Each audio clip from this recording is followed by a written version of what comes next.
I've had the same Apple Music library since 2006. Because of this, I can track how long I've listened to music for my entire life. So here's my top 10 most listened to albums of all time. At the 10th spot, we got The Seer by Swans with 5 days and 16 hours spent listening. This was my introduction to the band, as I got into this as it was absolutely brand new. I'd heard albums earlier in the year by bands like Godspeed You Black Emperor, so I was almost ready to listen to an album that had a title track that was longer than 30 minutes. The track Avatar is probably my highlight of this album. It's just everything a Swan song should be in under 10 minutes. And the track A Piece of the Sky is actually where I get my username from, because I needed to make an anonymous account for a fashion forum back in 2012 so I could post fits and no one would know who I was. The vinyl of this album is actually quite funny because the track listing is completely screwed. They're trying to fit a 33-minute long song onto a single LP. It's just not really gonna work. So the Seer is just split up. The track listing is all different, but I do really like how they put the arsehole of the wolf on the back cover. And as you can see, I got this signed by Michael Gira. That happened at a Swans gig in 2015. Next up is the album Gone on Delete by One Tricks Point Never with 6 days and 5 hours spent listening. I'm pretty much contractually obligated to speak about this album at least once a year in my content. It's just so otherworldly and amazing. I caught him twice touring material from this album in 2015 and 2016, and the fact that the opening music to those shows was never released plagues me every single day.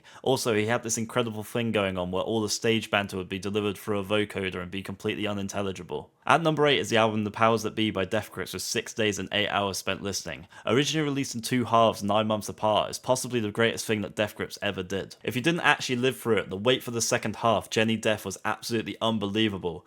Inconceivable levels of anticipation from every single person that was even slightly into Death Grips. My favourite half has to be Jenny Death, but a lot of people swear by Fellas on the Moon. I mean, the former has I Break Mirrors on My Face in the United States and On GP, which have to be some of the best Death Grips songs ever, but this one's a really interesting fluid experiment that asks a simple question: what would happen if Björk was a drum kit? At the 7th spot is a certified hood classic. You know I'm talking No Love Deep Web by Death Grips with 6 days and 11 hours spent listening. This is another one of those albums that I lived through the release of, and Death Grips released this against the label's wishes and slapped Zach Hill's dick on the cover. In comparison to the album that they released earlier in the year, The Money Store, this one's just so stripped back and raw, and it contained for a very long time my most played song of all time, which was Come Up and Get Me, with 467 plays. And as I covered in a piece of content before, I saw Death Grips just 1 month after this album released, and that show was absolutely life-changing. Changing pace with an actually conventionally pleasant album to listen to is Feels by Animal Collective with 6 days and 14 hours spent listening. This is just such a sick, emotional album with some of AC's best songs ever. This is just one of those albums where I perfectly remember where I was when I first heard it.